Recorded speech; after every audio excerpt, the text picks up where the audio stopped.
Live and direct, live and a date, no jive.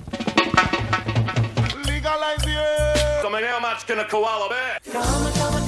Koala bear, koala bear. Koala bear. Barry pulls a joint out of his pocket. Bill says, "Great, Barry, a reefer." Hi and welcome back to the Koala Podcast, and we're doing another session from the recent conference that we held at the University of Sydney Law School. Thanks to Ben Mostyn for hosting us, and it's the mid-morning session that I moderated, and it's called The Rise of Cannabis Politics in Australia, the Good, the Bad and the Ugly. How can its experience inform and I should say influence international bodies and other jurisdictions? I was the moderator.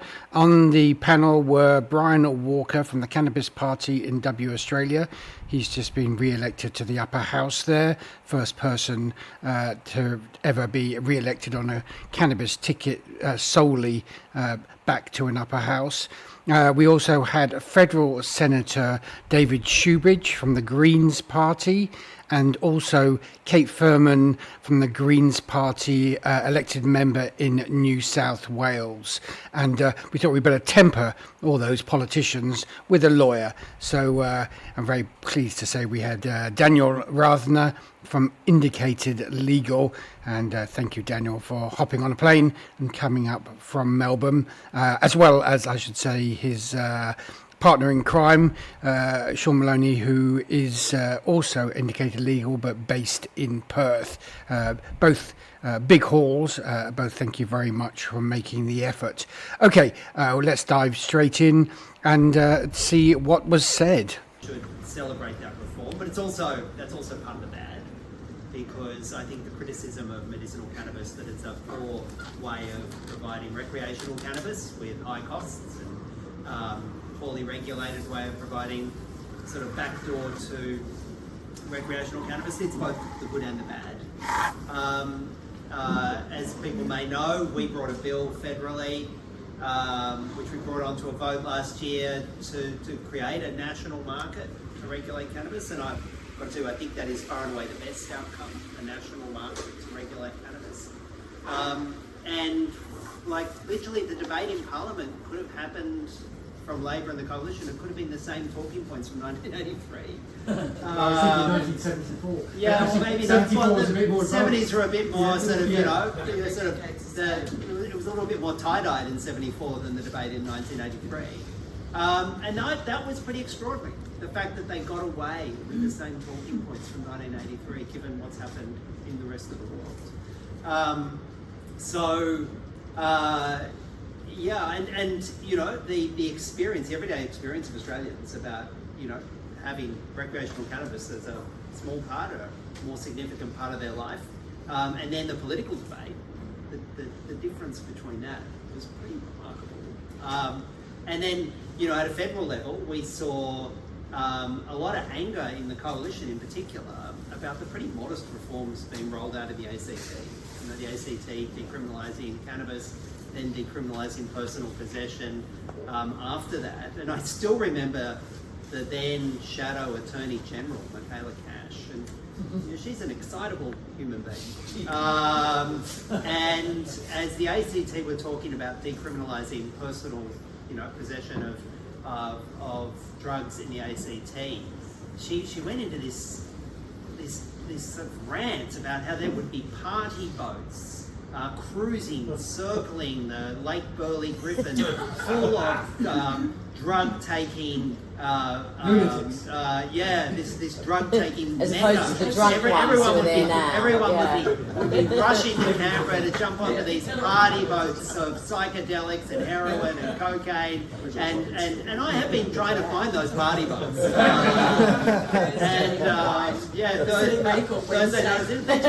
And you know, we'll see if we can hook you up, despite all the David. promise, they have not happened, the party boats. And again, it shows just how out of touch the debate was. So, I think realising that the kind of traditional engagement in politics is not going to break that, I think.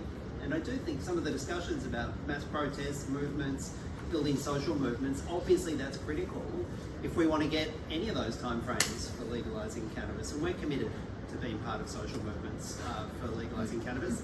And yeah, I think we shouldn't reject some of the models that have been used to sort of break through in North America or in Europe. But I would like us to see, when we're talking about legalising cannabis, not going down a hyper-commercialised model and actually working out how we can create local jobs, local industry, a unique product that also, meets some of the social concerns about a well-regulated market. So I think the hyper-commercialised approach that we see in Canada and the US, I think we should be coming up with really creative, positive alternatives to that. Do you think that Australia is a country that's very good at agriculture? You could frame the discussion using the word agriculture rather than business sector? I'm told it grows like a weed, right? Yeah. And but like we have amazing opportunities to actually have distinct regional production centres.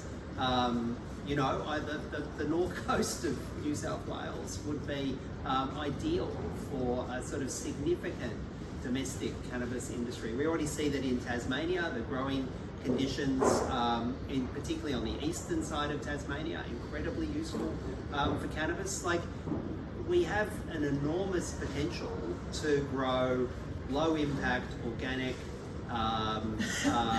distinct cannabis industry here that can then be used to, if we do engage in international trade, to have a distinctly Australian market. And it's a big world out there to sell to. Brian, I'll go to you next. You're over there in Western Australia. You're back in the House. You've been through, like David, you've presented some legislation, you're shut down. What are your good, bad, and uglies? Well, okay, we all know what the good is, and you've probably all been following what we've been doing in the various parliaments. Speak a bit louder, please, Ryan. Okay, you're aware of what we've been doing. I'm going to have a bit of a spray in general at politics, because I thought when I went into politics that it was to help the people, to serve the people. And I've just got a sore tongue just now from biting my tongue over the last 4 weeks, because we've been debating the artificial reproductive technology and surrogacy in the upper house of review. And I've had to listen to people who are supremely unqualified, debating the actual construct of an embryo and what gametes are, and because what we're dealing with is not actually the science, we're dealing with the prejudices and the false information of people who have got not the slightest interest in real medicine and healing, but they're putting forward their own particular prejudices that you shouldn't have sex with someone who's not your partner, and these things, that God didn't intend you to have children, therefore we're not going to have any of this. Now, I'm not saying that, of course. They're couching it in different languages, questioning clause by bloody clause. And you're listening to the stupidity, and I don't deal with stupidity well as a politician. It's very hard. Now, that, you see, let's put that into the context of cannabis and other drugs. Because we've got people there who are following 90 or 100 years of prejudice. They actually believe the prejudice. And when you show the science, they are supremely capable of misinterpreting, misunderstanding, or simply not wanting to understand what the facts actually are. And they're leading us, creating laws which we've now got to abide by. And we've got a population which is seeing this, 80% in WA, thinking this is crap. We should just decriminalise at least. How is the population responding to the politicians leading them down a dark path into untruth, unscience? So that's a basic problem we've got. It's actually a political problem. How do we lead the population well? Because I don't know what your experience is, but I think the last 30 years, the legislation we've seen has not actually helped the people at all. It's been pretty good for the industrialists. We've managed to reduce the Environmental Protection Agency quite successfully. We've managed to remove 70% of our vegetation in Western Australia, and no one's questioned that. We've managed to encourage criminality throughout the whole society. We've now had the police congratulating themselves because the crime in Kananara has returned to normal. which is an atrocious state. And we think it's a good, and the public listens, and then they ask what the score of the game was yesterday. So that we're dealing here, the ugly is, we're dealing with a population uninformed, unwilling to be informed, misled by the bread and games of the politicians, led by politicians who don't actually know what they're talking about, but firmly believe they're telling the truth. So that's a problem. It's ugly. It's desperately ugly. You live in a petro state, though. It literally is a petro state. I've really got to learn more Arabic. Yeah. No, the good and what's actually happening, there is a change happening. Bit by bit, the work that we're doing across the States, and I have to thank my Greens colleagues here, although I hate them privately. No, they're doing a fantastic job of working with us together and actually educating, and this is our task. The educating is actually happening. The public is understanding the concerns about the stupidity of calling cannabis causing more psychosis than alcohol or tobacco is beginning to be felt. The fact that we're seeing people responding to the medical cannabis and that grandma is actually much better quality of life because of taking this dangerous drug. And maybe we ought to reconsider that. So the more grandmas and granddads taking this, the more the children are going to say, hang about, whoa. So we're seeing a bit of an enlightenment happening in the people. This is very, very good. Which is why I suggested that the medical cannabis should lead the way, because it's happening now. And bit by bit, we're seeing that. And the good, I think, also is, what we're seeing is that, what I'm seeing in Western Australia is that my colleagues across the aisle, I'm in the crossbench of course, the colleagues across the aisles are actually saying to me privately that they're agreeing with what we're saying, they're following, they're accepting it, just don't dare say so publicly yet. And that will come. I'm very convinced that will come. We have to keep pushing, we have to keep working hard, and we're not going to stop, are we? So I see that happening. So while it's very ugly out there, I do see change happening. So Kate, that leads on to you perfectly, because you've just had some ugly that is the exact opposite of Brian's last few words there. Well, yes, because I'm in New South Wales, so it's very ugly.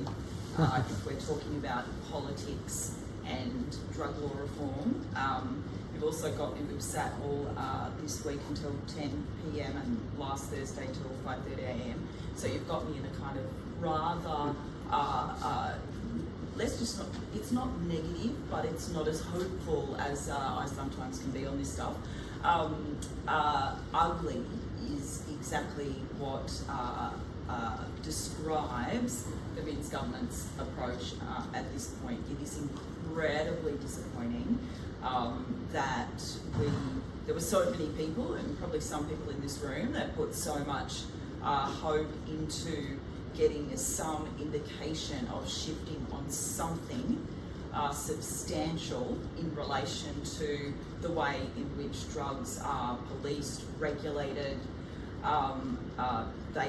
Labor talked up a big game, obviously, in opposition in terms of the drug summit. Every time they were asked about anything in terms of their drug policy, they said, it's okay, we're going to put it to a drug summit. We'll get all of the experts in the room. We'll let them decide, and then we'll look at those recommendations. Very similar to what Bob Carr did, obviously, in 1999. So everybody waited. There was this like 3-year pause on anything in New South Wales, although I did introduce a bill to legalise cannabis, introduced a bill for pill testing, introduced a bill for reforming our roadside drug testing laws in that time. Most people know that Drug Summit reported, the Drug Summit, it was essentially a very high-tech health workshop, to be honest. To me, and I think quite a few attendees, it was something that the government could have done on its own with all of the, bunch of police stakeholders, health stakeholders, NGO stakeholders, just had a couple of days conference to work out existing drug policy, how to do, help people, treatment, support services a little bit better within the existing legal framework. That's what this policy conference was. But of course, what was promised and what it should have been, and what the vast majority of attendees wanted, was a change, a significant change, a reform to treat drug use as a health issue, of course, not a criminal one, and to get it out of the criminal justice system. That didn't happen. So the recommendations came out from Carmel Tebet, John Brogden, and the extraordinary thing about this as well, when the report came out, which I don't think, again, was explicitly stated, or anybody who attended that conference, I'm going to call it the conference, thought was in the forward to the response, in the forward to the recommendations, they said we have made 56 priority actions that the government can do in this term of Parliament. So that was its big, amazing, ambitious thing, right? So even then, the government responded a couple of weeks ago. That's the most paltry response to anything I've ever right. seen, considering the amount of media coverage it had over. Sure. They're going to do an alcohol and other drug strategy. Give them, some. Seriously, that's a big thing. They get the word other. Yes, we'll do that. That's not the point. Noted a bunch of other things. Ruled out getting rid of sniffer dog strip searching. And that was just at music festivals, that recommendation. There was nothing about, there was about reforming the Early Drug Diversion Initiative, which, okay, that's important. Again, didn't need that was around because there's too much eligibility criteria.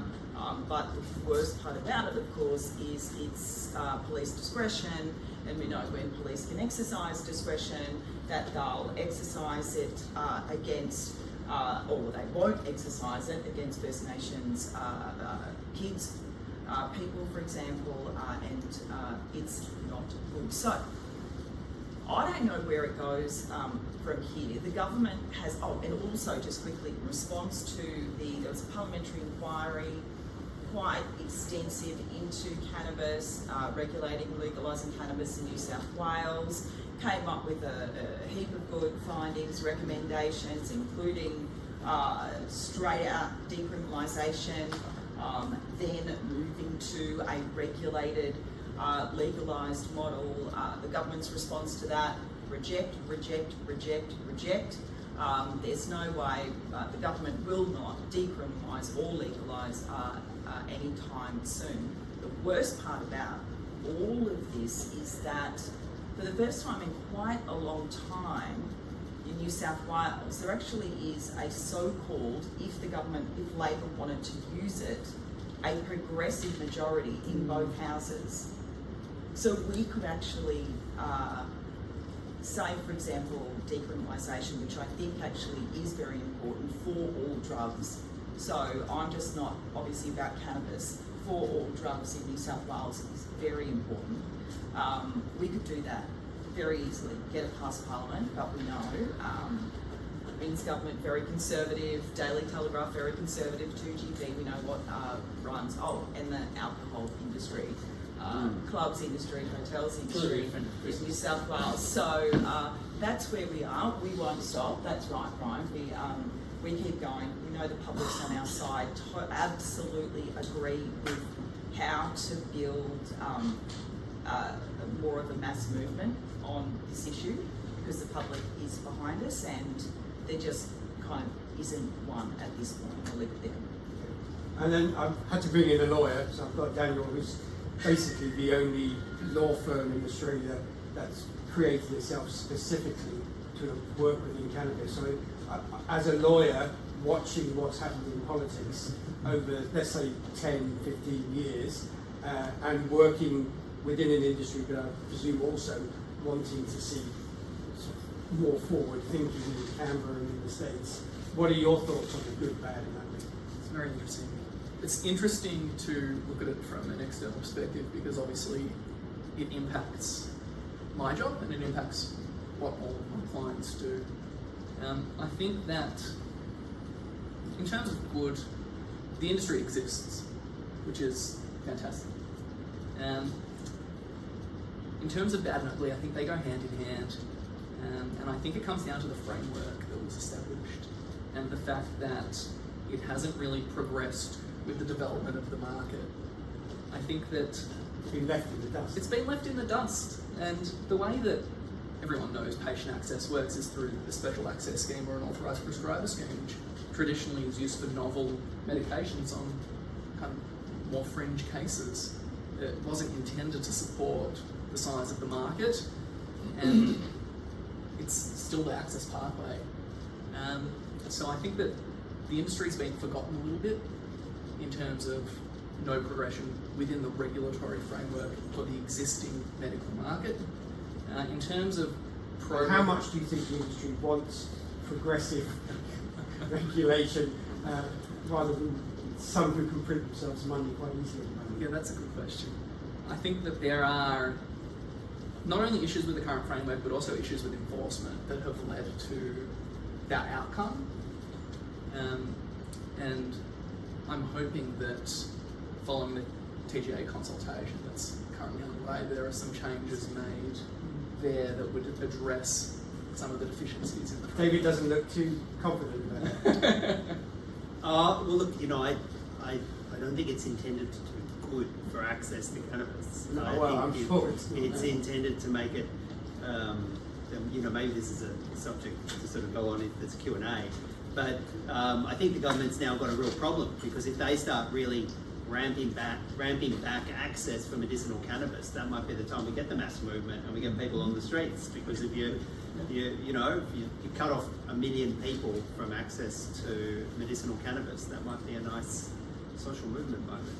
But you know, there's a bunch of corporations super happy with the current arrangements for medicinal cannabis. They can bring in as much medicinal cannabis from overseas with almost no quality control checks. Well, the Thais yesterday were complaining that the Australians are forcing their prices are so low that they can't afford to exist. Yeah, we'll buy anything from anyone, provided it's got a certificate on it that says it's sweet, with almost no quality control at the borders. And meanwhile, our domestic industry faces, you know, multiple layers of regulatory burden, state and federal, random spot searches. Like we've created such an uneven playing field in the medicinal cannabis between our domestic industry and imports that, you know, maybe that could be addressed, but that won't happen through the TGA review. TGA review is just going to be looking at restricting patient access. If anything, we've got to look at what's happened with illegal tobacco. So if it is clamped down, I mean, I don't think actually people are going to take to the streets. They're just going to take the bait. There's money to be made. So yes, we can. Yeah, we know how to exponentially build that market. Right. Yes, we do. We're very good at it. Just black market's been there the whole time. I It's know. still there, like. Yes, but particularly I'm thinking more so in terms of now all of the products that people are used to now are receiving, similar to vaping. I think that'll just. But flood even the market. quality of black market weed is like you can get raspberry kush. Yeah, of course. Yeah. Not that I know. I've seen other people. I wanted to ask all four of you, what is it that Australia has done over the last 10 years that we could inform other jurisdictions who aren't so far along the line? So it's not just the good things that we've done, but what can we warn them about and how can we help them do it? Because I think we are in a position in Australia to be able to, I don't want to use the word influence, but help the education process so people don't go through that hamster wheel of repeat that I see over and over again, writing up the same stories every day for the last 10 years. Don't elect the Labor Party. I think, I think putting too much hope in winning the argument in Parliament before you've got the mass movement on the ground. Like, we all know the arguments, the compelling nature of the arguments, this assumption that if you present a compelling argument to, 70, 150 people who can inform themselves, they'll make the right decision. Actually, that's not how it's going to work. But I think the rest of the world has understood that as well, and that's how they've got their reforms in other countries. They've kind of gone around traditional politics to get the change. But yeah, we're not going to get this through clever. We're going to get this through mass mobilisation. At the very moment, we have got at all parts of our society, through all states, we have got a planned harm caused to the people. For example, we've had 9,000 deaths due to alcohol since 2021. We've had a $75 billion Australian loss annually to alcohol seen at Aust. We can do the same thing with tobacco itself and the illicit market. We can do the same thing with the costs lost to our community with the crime, for example, people untreated, the children being brought up in a way which is, beyond primitive. And what are the global costs to our society? And if we then frame the discussion, as we can do, I think, in Australia, what are the savings when we actually have a sensible drug policy, when we've medicalised rather than criminalised, when we've allowed grow, we have got some of the best growing conditions. I'll put a plug in for southwest of WA. I'm a voter for Nimbin Blue, but anyhow. Different flavours for different people. You're just next to the wineries, though. I thought you were a friend of the hunter, actually. True. It's a post-coal industry. Well, we've got here the makings here of a wonderful industry. The ADF currently is using hemp and carbon fibre to make bullet and bomb-proof coverings for their motor. So we could actually be looking after our ADF personnel in difficult areas by keeping them safe with hemp, which is being banned just now because of fright of THC, which has killed 0 people, as against the deaths due to car accidents. We've got more people killed by white sharks than we have by cannabis. This is, and people seem to look at cannabis as being a danger, and MDMA and all the other psychedelics. So the dollar question, I think, really matters. Once the money question comes out, both from the political side, how many hospitals could we build if we did this? And from the business side, if we had this regulated appropriately, how many billions could we make for our shareholders? Then we've got a different discussion altogether. The idea that, myself in particular, what the health benefits from cannabis actually doesn't matter a single bit to the political thinking. Not a bit. It's the dollars. And Kate, because you're on the hotline to Zach in the UK, what would you be telling him at the moment? Because they're far behind. Although there was a parliamentary inquiry, some quite reasonable, sensible suggestions the other day, but he's pushing the same line and being, not surprisingly, successful with it, with a certain demographic in the UK. But we've had more experience here in Australia than actually going through the motions of dealing with it, haven't we? What would you say to him? Look, I don't know in terms of the more experience in Australia, because honestly, where we're sitting and you look across the country, I don't think we can say we've got a lot of to boast about. What I would talk to him about is what's happening at the United Nations. I want to get back to what Jeff was saying before. Early this year, I was lucky enough to go to the Harm Reduction International Conference in Colombia, and the conversations I had there were just amazing and incredible, and kind of taken me on a slightly different road. Yes, the focus for those who are wanting significant drug law reform in this country does need to be on that.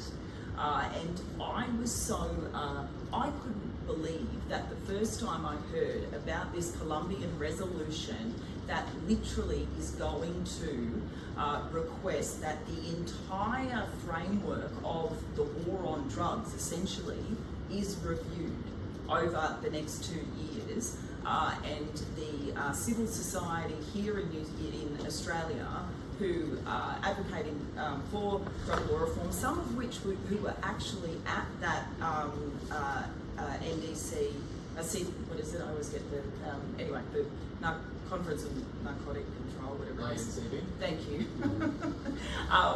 There were Australian NGOs there, but I hadn't, as somebody who's very active in this space, heard anything about that until I got to Colombia.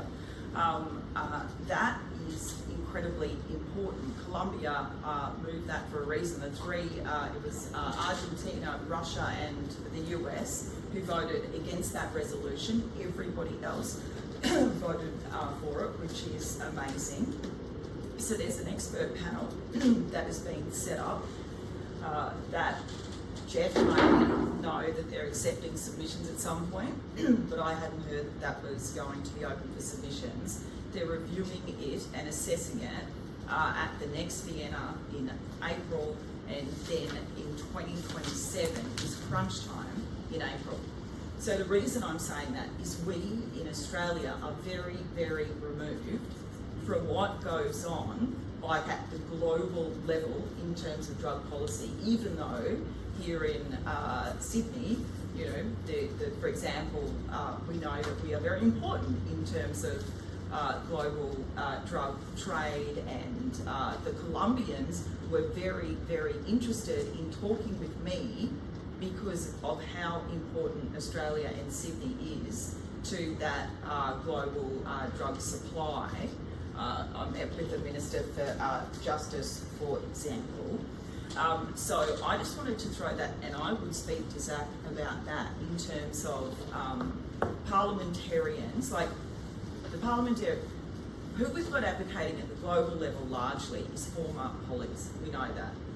Helen Clark, Jeff Gallop, Bob Carr, and others. It's time, I think, we had current parliamentarians. I've met people in Colombia who are keen as well to start advocating for. Can you imagine if that relaxes, or if there's criticism? I don't know where it goes, but we should start getting engaged. This is why I've chosen South Africa, because hidden in there, there's exactly the same types of people at the top of government. But there's people in there who really, and their conversation is far more sophisticated than they like to believe it is. Yeah. And so it's these countries, Colombia, South Africa, Thailand, who I think can really be important in leading the change at the UN. Yes, exactly. So if we, for example, talk about a regulated market, like I've publicly talked about a regulated cocaine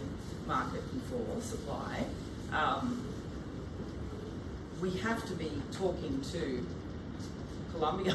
Like, we can't just say, oh, this is a good idea, let's look at that.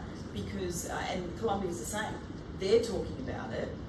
Although they've got an election in April, and that's something to look at and monitor. But they need trials. I suppose, like, they need to see if they can trial with a country or two, or a province or a region, or a government, a regulated supply. The same would go. It's not like different, very different. Cannabis we can grow here, but in terms of going any further, which is, I think, a very, very interesting thing. So I just do to even though I'm a state politician, when it comes to drug law reform, it's got to be, we've got to have global connections, and it opens up our view about what harm we're trying to address. We always think about it as very much, you know, what's the harm in Sydney from cocaine consumption? You know, and the wastewater studies seem to show that the eastern suburbs of Sydney is a significant consumer of globally significant consumer of cocaine. It clearly is. But we just seem to ignore the supply chain and the human costs, the human rights costs, the damage that happens in Colombian society, the violence that happens in Colombian society because of the supply that we consume in Sydney. And I actually think Cate's discussion about the international perspective should put pressure on us as well. Because we talk about harm reduction, the greatest harm reduction we could do by regulating cocaine, and it's not currently federal Greens policy, but the greatest harm reduction we can do about regulating cocaine isn't so much in Australia. Wouldn't you be putting yourself in danger by doing that? Well, because you're taking away an income stream to a whole bunch of really dangerous people. The construction industry in Australia who are involved in laundering the money for it. Like, security industry. Look at Friendly Geordie's, who just had his... He was too scared to continue. So what the Colombian president, so that the whole, it would have to be done in conjunction and some arrangement with the cartels. Yeah. That's that. There is no other way of doing it. So it's you know, yeah, it's mind blowing to think how it would happen, but they're having the discussion. But also, and the cartels are very cross about it before. I mean, Colombia already is having a Truth and Reconciliation Commission around a lot of the violence. They're not talking about the drug wars, but they're talking about paramilitaries. The violence was funded by the drug wars. There would need to be some sort of Truth and Reconciliation Commission in Colombia, similar to South Africa after apartheid, where you have to basically forgive everything they've done. And you have to take responsibility and say, you know, we created this system. This discussion we're having now on, you know, about cannabis in Australia, a lot of those South American countries have had the same discussion with the UN or INCB about, you know, we didn't have a cocaine problem, we didn't have cartels until it was made legal, until there was a prohibition on it, until you gave ownership of coca to GlaxoSmithKline. Colombia's an important country, and they always do stick their hand up at the UN level, at the INCB, because they have so much growing there. That's where the 400 legal coca growers are in the world who supply Glaxo. Cocaine is a very important drug for medical purposes, and a whole bunch of breeds. But yeah, what usually happens over the decades, every time Colombia does something like this, you know, we've got to do something. Say the last one, Bolivia, they made a really good effort. They wanted to leave the UN, rejoin in 12 months with reservation. America steps in, talks them around, gives them $100 million to fight drug eradication and stuff. Colombia has been feeding off that extra money from the UN for a long time. They built up a whole indoor greenhouse situation. They supply, like, we all get cut flowers from the Netherlands. Colombia supplies all the American cut flowers, all from money that the US has given them to stop people from going to coca. So there's a lot of complications around there. And again, you know, what happens, and I'm not having you know, the Greens really appreciate the work and everything, but, you know, when it does come down to the cutting edge of things, I'm really only interested in cannabis. I didn't even vote on that last one. I don't know anything about those other drugs. And when we've got such a movement now around medical cannabis and cannabis per se, that yeah, at times if the Greens are asked something about from a journo, oh, you want to do this and this with cannabis, and then other drugs, and then you get asked something specific, we kind of lose. So can I just very quickly on that, just one thing in relation to that, what the other push at the international level, which you are no doubt aware of, is the push for the legalisation of the coca leaf. So that is similar in terms of cannabis, in terms of medicinal qualities, and the indigenous peoples obviously have been using it for a long time. They're trying to do that, which I think is important, interesting, worth supporting, and is similar, I think. I know what you're saying in terms of opening everything up, but the coca leaf, yeah, so that's just worth knowing. But it does raise one of the discussions earlier about should we fight for decriminalisation because of the massive harm reductions that happen in decriminalisation, knowing it might take some of the wind out of the sails for the extreme aggressive policing against cannabis. I think this is a kind of ethical discussion that we should all be having, because, you know, the sheer amount of damage that happens against largely poor people in this country, First Nations people, because of the criminalisation of personal possession of drugs is obscene. And that's you know, do we really want to hold back that? And I think it's hold back that or not lean into that because we think that damage is politically useful. I think that's a really hard ethical call. Ethical wars. Daniel, I just want to, before we run over too much time, what are your thoughts about what we can we teach anybody else anything from your experiences, you know, working with law? I think the answer is yes, and I think that a lot of what I would suggest actually comes from the shortfalls in our current system. And this may be an unpopular opinion, but I think before we push for legalisation on a recreational level, we need to address the deficiencies in the medical system, because that would set the groundwork for a more robust recreational system. I think that there are some, and I can touch on them if it's of any interest to anyone, but I think we have issues with quality control enforcement in Australia. I think we have issues with the breadth of label claim variation in Australia, which drastically can differ, you know, batch to batch. And then I think we have an educational issue where... Along with everybody else. Well, that's right. So what I would suggest is to look at the problems we have in our system, address them to make it a more robust system with better quality controls that gives more confidence in the medicine itself and the way that it's managed and prescribed.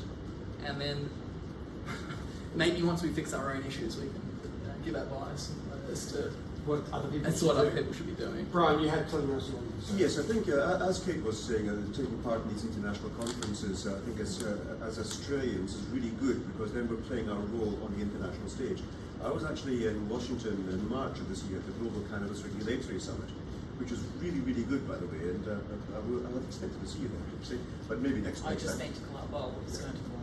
The thing with this is that this was actually started by the potential investors who'd sponsored the whole thing, with actually the help of the Is that the one in DC, was it? Yes, but also that was supported by members from both houses of the Capitol. It was really, really good, because what we then had was a solid conversation on the whole topic of the regulation, and it's going to carry on, because the investors want to have a solid groundwork, a framework, that they can invest in the business to make profits, and they can't do that as long as we've got these piecemeal regulations all over the world, none of which are really actually doing any good. So let's get across the board improvement in the regulation. Now that, I think, once we've got that sorted, and I think when business is coming on with lots of money to be made, I do see changes will happen. We've now got the benefits to the people who are seeing that the quality of life is improved with this new medicine, not new medicine, it's old medicine, but now new. That can then be spread into the other areas, in particular with the PTSD treatment as well, all these things. And we're now getting these dominoes falling, because it's got to be led by the people who are going to make the money from it. This is the fact of life. We can theorize about the benefits to society in a whole different number of ways. If they're not making money, it's not going to happen.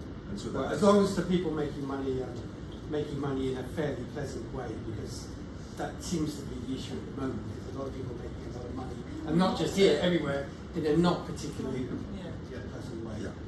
I mean, there are other examples though. So Malta very, specifically and deliberately wanted a non-profit scheme. So, I'm cautious about that it has to be driven. I mean, it can be. It certainly is one way to do it, but I don't. It's definitely there's not people making money way. hot in Malta. I can guarantee you. We've got Australian companies over there now supplying the nurturing companies over there. They're really. But altruistically, if we do get the way of doing things now without profit or people before profit, we could do that. That'd be fantastic. But the bottom line is that we've really got to get this moving in a way which actually makes sense to those who are actually going to benefit from it. We could, if it's going to happen without the idea of the big business getting involved, absolutely fantastic. But as we're so disparate, we're not coming together to form a body worldwide, or indeed in Australia, as all the people involved are all cutting up into small pieces. That way we're not going to stand together as a strong party of people. I'm not talking about the parties, but about the party of people who are going to stand here for what is right for Australians. And as long as we're split and diversified opinions and easily controlled by the central governments, then we're not going to get any progress. And so when that happens, then we can say, right, altruistically we can do this. But in the meantime, those who are with the money behind them are going to be the ones driving it. Once that happens, that domino falls, I think then we can expand it to the question. Now, I'd love to carry this on, but we're already running over time. We've only got 10 minutes for coffee before the next. More than that. So let's take a break. And thank you, all four of you, for contributing. I'd love to have you. We're going to try and do this next year and have some online discussions. I really want to.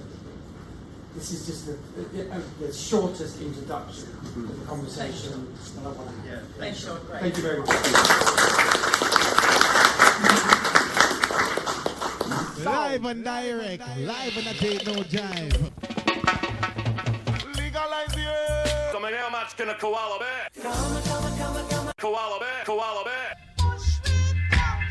Koala bear. Barry pulls a joint out of his pocket. Bill says, "Great, Barry, a reefer."